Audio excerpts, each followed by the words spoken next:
Recently, I sat down for an interview with Dr. Bryan Dewsbury of the Science Education and Society Lab at Florida International University. Bryan hosts the Knowledge Unbound podcast, which features in-depth conversations with people who are approaching education in new ways.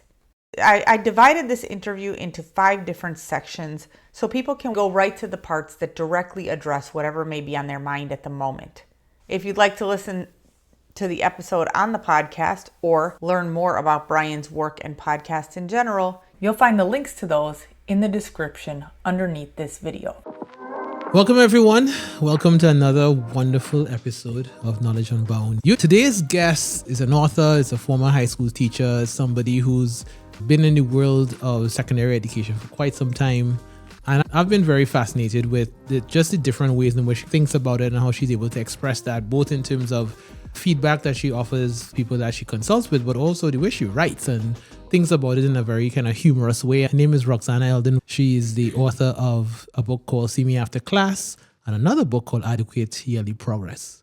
So I want people to introduce themselves because to me, that's an opportunity for them to tell their own stories. One of the things I've loved about the Knowledge Unbound audience, and I know this because people have shared it with us, is they come to this podcast hoping to be opened up. They come to this podcast hoping to be exposed to stories and ways of thinking about education and all forms of education that they hadn't thought of before they clicked play. So why don't you tell our audience who you are, what your journey has been, what led to the books that you've written, and anything else you want to share? I was a teacher, public school teacher for 11 years.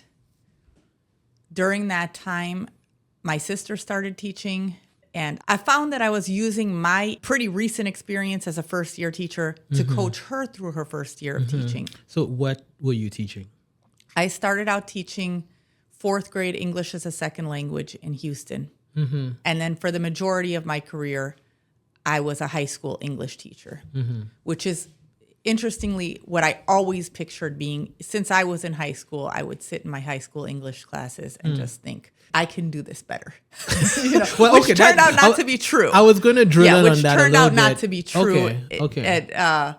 At least for many years, it took me a long time to even get to the basic level of what I thought I saw my teachers doing wrong. Like anyone, I had a mix of teachers. I certainly had terrible teachers. I certainly had wonderful teachers. And I had a lot of teachers that were in the very large bell curve area in the middle. And what I think I just had inside me as a high school student was I used to write in a journal. And I would just imagine myself in front of a class of high school students. And so I would come up with these ideas. I was writing lesson plan ideas. Really? I was writing philosophies of teaching. And I'm sure I would be pretty embarrassed if I went back and read them because it's still the writing of a high school student. But I was always sitting in class as a future teacher. And I was so disappointed in the teacher that I saw myself being at the beginning. People talk about teaching having a steep learning curve, but that did not capture what I needed captured about my first year. There's so many little micro skills that go into teaching that you don't even realize are things that people have developed through trial and error, that where you think your jumping off point is not where your jumping off point is as a new teacher. That point you just made about so much of this is trial and error. So much of this is, there are things about that learning curve that many things don't quite capture. This is true for, I would argue, almost any classroom, including ones that are intro bio and upper level physics or whatever. There's certain skills that go all the way through from pre-K to being a professor. So you used a phrase that said it took you many years to even get to a point where you felt you were struggling at the same level that your own teachers may have been struggling. Talk us through a little bit of what those years was like. What were the lessons that came back to you? What did you felt like you weren't as good as you could be at? And perhaps what were the things that put you in a position to reflect and realize, hey, I need to get past whatever it is I can't get past? What threw me off as a teacher learning to teach is that there's a lot of teacher advice out there, a lot of teacher advice out there a lot of it is focused on how to elevate your teaching from pretty good to great. But there's a level of teaching that is below pretty good and is even below just okay. That is not even acknowledged because immediately there's this reflexive, but there are kids involved. Yeah. Kids are important. Yeah. Every child deserves a great teacher, you guys. Yeah. We cannot talk about losing your temper. Yeah. We cannot talk about saying something to a kid that you know you shouldn't have said. Right. We cannot talk about falling so behind on grades that there is not any possible way that you can catch up with a real level of feedback before report card time. Right. So that's just this abyss of information where not only is the information not out there because nobody wants to admit that they were there, but also you can't necessarily reach out to the people who are supposed to help you elevate your teaching from pretty good to excellent. Yeah. For those things, because the thing that would... You're not pretty good yet, right? Right. I mean, the idea that you are in there feeling like you are doing your kids a disservice. Yeah. Like they would be better off with any other adult in front of them. Well, not any, right? Not any. I know what you're saying. I know what you're saying. Another adult that is interchangeable with you. And that you feel like you may even be taking up the space that someone who would be better for these kids would be taking up. There's nothing to help you get from there to pretty good. Yeah. So that's the area that I felt like I needed to fill in because there's a lot. And listen, there are some teachers who will never be good. They don't care if they're good or they just don't like kids or they just aren't into this. But I think that those teachers are not seeking out my type of advice at all. The person that I picture in my audience is someone who, wherever they are as a teacher, they may not necessarily be a new teacher, but wherever they are as a teacher, they want to be better because they think that their students deserve the best that they can give. And also because they like being good at things and want to elevate their game as much as they can. But they need someone to give them honest, practical advice that starts from where they're at and doesn't automatically reflectively go into this. Can we think about what it's like to be a child and how much these kids are going through a lot at home? And it's like, I know the kids are going through a lot at home, but now they're going through a lot in my classroom because I am not up to this yet. Yeah. So let me ask you this though, because some of the things you described, like just to take an example, being so behind on grading that you can't give good feedback, right? Some of it could be there are things the individual teacher might need to get better at.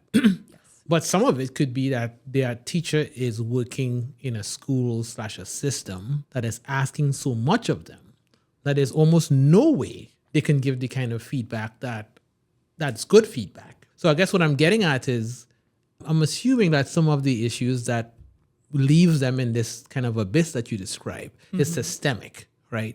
And this is not to take anything away from the teacher in terms of what they can and can't do, but I just want to know if you could speak a little bit to how do you think about that piece of it? What about the conditions, right, that leaves them way below that pretty good stage? That is a very good question. And that observation is 100% on point. And I can give a few examples of what you're talking about. So I think some of the systemic stuff that matches up with the teacher training stuff is that there are things that no one can admit when it comes to working with students, because again, there are kids involved and the kids deserve the very best, which I mean, who can argue with that statement? Right. Okay, but then what you have is you have certain things where people say we're setting this expectation for teachers because this is what students deserve. But what students deserve is in a way limitless and undefined. I mean, there is no upper level to what every student deserves, really. As far as a teacher caring about them, as far as a teacher helping them improve, and as far as a teacher both keeping discipline in the class, but also being understanding of individual students.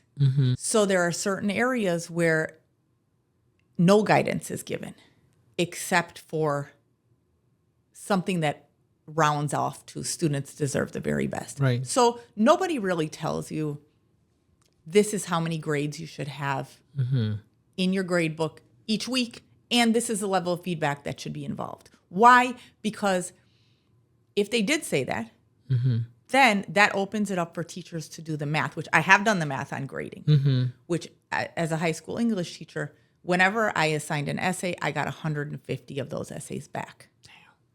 And if I spent 5 minutes... Wait, hold up. 150? Well, you have, let's say, 5 to 6 classes with approximately 25 to 30 students. I may not have realized that you taught that many classes. I would say that's pretty typical. 5 to 6 periods with anywhere from 20 to 30. Yeah. And 150 is kind of an easy number to work with. And I don't remember these exact numbers. But it's something like, it's an amount of hours. Let's just say this. Yeah. It's an amount of hours that if you really said a teacher should spend this many hours grading each essay that a group of high schoolers turns in, anybody would say that number is ridiculous. So now you're making the teacher secretly make the decision to spend less than 5 minutes per assignment. And one way to do that is to eyeball it and rush through. Another way to do that is to come up with certain strategies. And this is one of the things I have an entire course that I work with teachers, working back from that number. Right. And realizing that number is unacceptable.